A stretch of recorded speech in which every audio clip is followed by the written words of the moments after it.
Good afternoon, guys. It's working, bringing you a quick update on Bitcoin. Hope you guys are having a wonderful afternoon. We're looking at Bitcoin to the US dollar. This is the 4-hour chart on Coinbase. I'm going to try to make this quick, guys. Last time we spoke, Bitcoin was trading right up here at about 86.50-ish, I believe. I told you it looked like that it looked like some steam was starting to come out of the bulls here, guys. Looked like they were getting a little bit exhausted, and we're expecting a pullback. And I told you guys to look for a bounce right around 8,400. Price did end up breaking down. Didn't quite get to 8,400. Got to about 80. What was the low here? 84.26, about $26 shy of our target there, and we got a little bit of a bounce. Now that bounce was fairly lackluster, did not happen on much volume, and was not very was not a very strong bounce at all, guys. I was hoping for much more, but we really didn't test this support area. So I'm looking for another breakdown again, possibly down to about 84 to 83.50 ish, maybe even as low as 81.50. That's certainly possible. And if if we break down here and go as low as 81.50, it's not going to bother me too much until we do break 81.50. If we break 81.50, I think things could get bearish really very quickly, guys. I think we could come down to at least 7,500,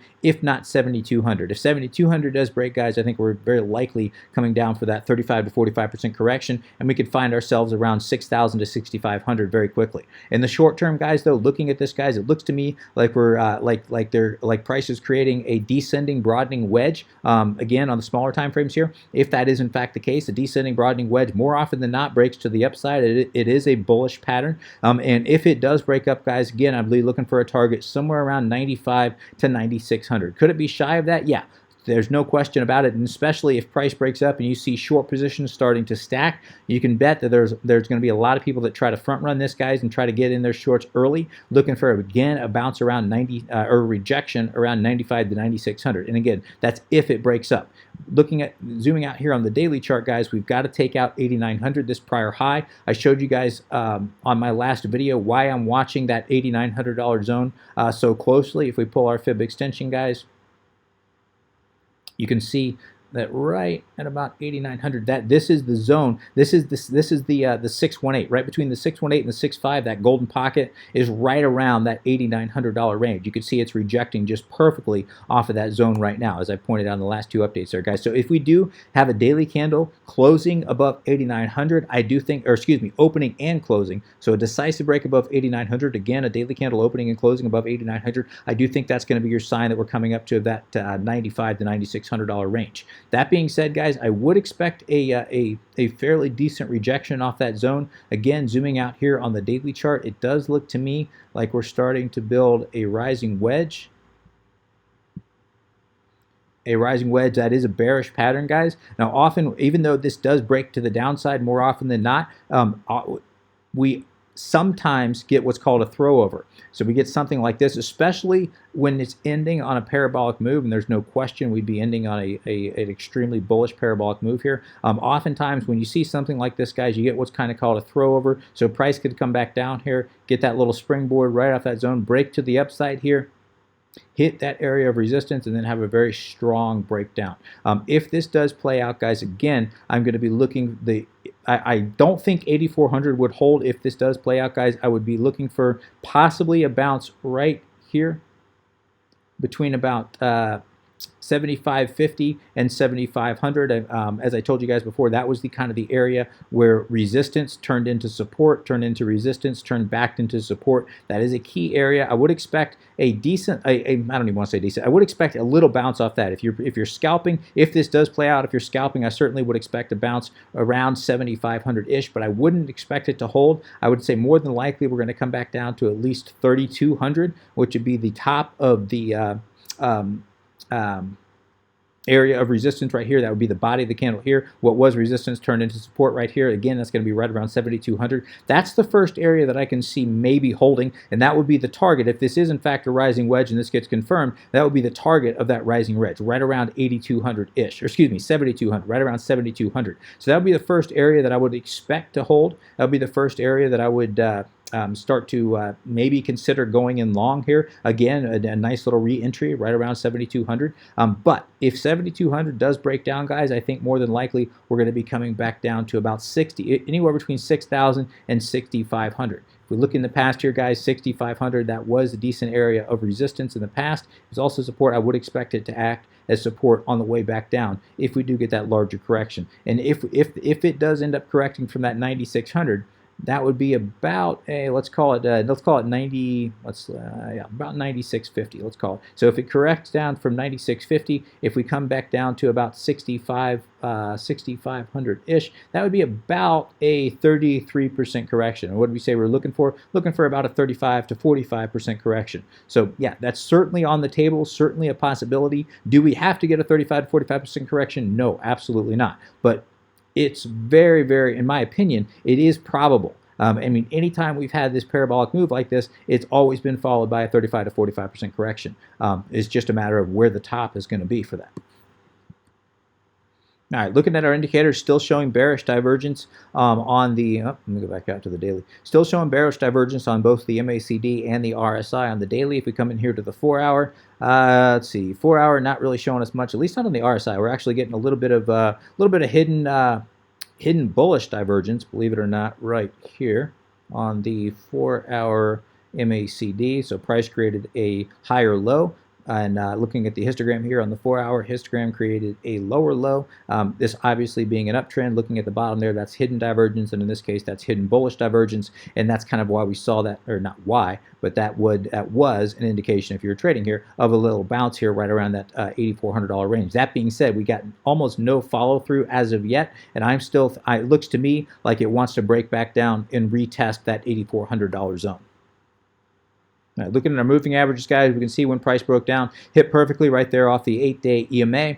8-day EMA acting as support for now. We'll have to wait and see kind of how this plays out, guys. If it does break below that 8-day EMA, guys, again, if we get a decisive break below that 8-day EMA, guys, I'd be watching for a fall, as I said, guys, to about approximately at least 7,500. At least 7,500 if that does end up breaking down. Looking at the 4 hour, that's interesting. Looking at the 4 hour Bollinger Bands are, wow. I mean, they are, I rarely see them that tight, guys.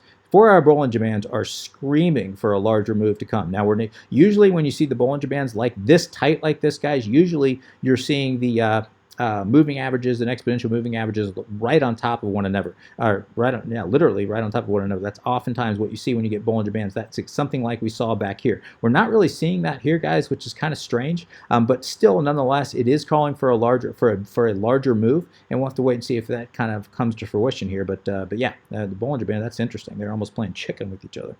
Coming out on the weekly, guys, we discussed this yesterday. We've got the 21-week EMA crossing above the 55-week EMA, which is above the 50-week moving average. All bullish, guys. There's nothing bearish about this, guys. Extremely bullish setup of the 8 on top of the 21 on top of the 55, guys. Nothing but bullish there. Let's go ahead and check longs and shorts. Longs actually are falling off the board here. Yeah, longs are starting to fall off the board. That's actually a bullish sign. That would indicate that to me to me that's bullish. To me that would indicate possibly, as I said, one more kick to the upside, possibly testing that $95 to $9,600 range. Let's check shorts. Shorts are kind of stable. So yeah, if shorts start to stack here, guys, and that's a big if, but if shorts start to stack here and longs continue to fall off the board, guys, more than likely you're going to see that larger break to the upside and testing that $95 to $9,600 range. Now, we're not there yet, but that certainly looks like what it's setting up for. Zooming all the way out on the weekly chart here, guys, this is the log scale. I know I've shown you guys this a few videos ago, guys, but this is, in my opinion, this is a fairly significant trend line here. This course goes all the way back to June of 2015. Actually, some people are drawing it even farther than that, back in 2012. I don't think it lines up very well, but overall, you get the picture, guys. This has been a very relevant trend line, ascending support line throughout the bull market, all throughout basically 2015, all the way until price finally crashed below 6,000 and went down to that $31.50 range. Why is it relevant? It's relevant because what was support often acts as resistance, and it has acted as resistance on the way up here. And we have yet to get a decisive break, zooming in here, guys. But if we do get that kick up to that $95 to $9,600 range, I do think that's going to be more of that, I don't want to call it decisive. I guess it would be a decisive break, actually, if kind of zooming there on the daily chart, it would be. But that would solidify that breakout, guys. That would solidify this, what is acting as resistance, finally breaking through. And even if we get that larger 35 to 45% correction to the downside, guys, in my opinion, this softens up resistance, and this just paves the way for that larger kick up once that correction does finish.